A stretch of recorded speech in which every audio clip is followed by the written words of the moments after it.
So এটি হচ্ছে Huawei Nova Y73, হুয়াওয়ের নতুন একটি বাজেট স্মার্টফোন। ফোনটা বাজেটের মধ্যে ভালো কিছু স্পেক্স আর ফিচার্স অফার করছে। অ্যাকচুয়ালিতে কী কী অফার করছে সেটা নিয়ে আজকের ভিডিওতে কথা বলা যাক। So let's talk about this smartphone in this video.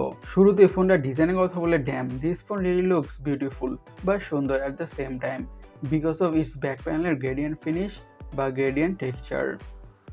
ফোনটাকে টিল্ট বা শিফট করলে অনেক ধরনের রিফ্লেকশন দেখা যাবে, যার কারণে ফোনটাকে দেখতে অনেকটা অ্যাস্থেটিকই লাগবে।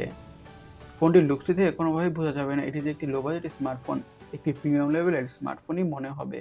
ফোনটির ডিসপ্লে থাকছে 6.6 ইঞ্চের IPS display with 90 hertz refresh rate, আরও থাকছে 1000 নিটসের পিক বা ম্যাক্স ব্রাইটনেস।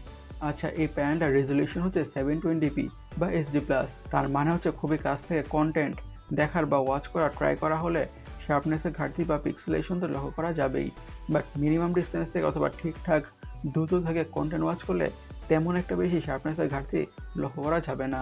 আর বাজেট স্মার্টফোনগুলোর ক্ষেত্রে 720p প্যানেলটাই কমন। সো বলা যেতে পারে অ্যাজ এ বাজেট স্মার্টফোন হিসেবে ডিসপ্লেটা ঠিকঠাকই হতে যাচ্ছে। আর যেহেতু থাকছে 90 হার্জ রিফ্রেশ রেট, তাই স্ক্রোলিং করে, ব্রাউজিং করে অথবা গেমিং করে মোটামুটি ভালোই স্মুথনেসের ফিল তো পাওয়া যাবেই। এখন ফোনটির হার্ড অথবা চিপসেট নিয়ে কথা বলা যাক। ইউজ করা হয়েছে হুয়াওয়ের নিজস্ব প্রসেসর বা চিপসেট, হুয়াওয়ে কিরিন 710A। আচ্ছা, বাজেটের মধ্যে এই প্রসেসরটা অথবা চিপসেটটা মোটামুটি একটা ভালো প্রসেসরই হতে যাচ্ছে।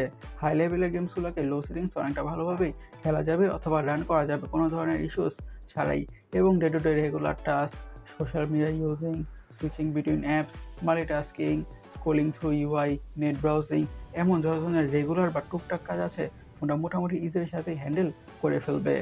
বাট এর মানে এই না যে সব ধরনের কাজই ম্যাক্স আউট সেটিংসে খুবই ভালোভাবে পারফর্ম করতে পারবে। ফোনটার উপর খুব বেশি হেভি প্রেশার দেওয়া ট্রাই করা হলে অথবা খুব বেশি মাল্টিটাস্কিং করা ট্রাই করা হলে তখন ফোনে থেকে অবভিয়াসলি ল্যাগের ইস্যু অথবা হ্যাঙ্গের ইস্যু ফেস করতে হবে। বাট যারা মোটামুটি টাইপের ইউজার আছেন তাদের জন্য ফোনটা মোটামুটি ভালো পারফরমেন্সই প্রোভাইড করে দিবে, that's for sure or obvious. ফোনটির অপটিক্স বা ক্যামেরার কথা বলে থাকছে 50 মেগাপিক্সেলের প্রাইমারি সেন্সর, আর অ্যাপারচার হচ্ছে f1.8 উইথ PDF। আর ফ্রন্টে ইউজ করা হয়েছে 8 মেগাপিক্সেলের সেলফি ক্যামেরা। আচ্ছা, ফ্রন্টে 8 মেগাপিক্সেলের সেলফি ক্যামেরা না দিয়ে মিনিমাম 16 অথবা 12 মেগাপিক্সেলের সেলফি ক্যামেরা প্রোভাইড করা উচিত ছিল, right? Cause nowadays front camera বা সেলফি ক্যামেরার ডিমান্ড অনেকই বেশি। ফোনটির সিকিউরিটির কথা বলে ইউজ করা হয়েছে সাইড মাউন্টেড ফিঙ্গারপ্রিন্ট সেন্সর। এখন ফোনের ব্যাটারি নিয়ে কথা বলা যাচ্ছে, যেটা এই ফোনের ইউএসপি বা ইউনিক সেলিং পয়েন্ট। ফোনটিতে ব্যাটারি হিসাবে ইউজ করা হয়েছে 6620 mAh এর ব্যাটারি উইথ 40 ওয়াটের ফাস্ট চার্জিংয়ের সাপোর্ট।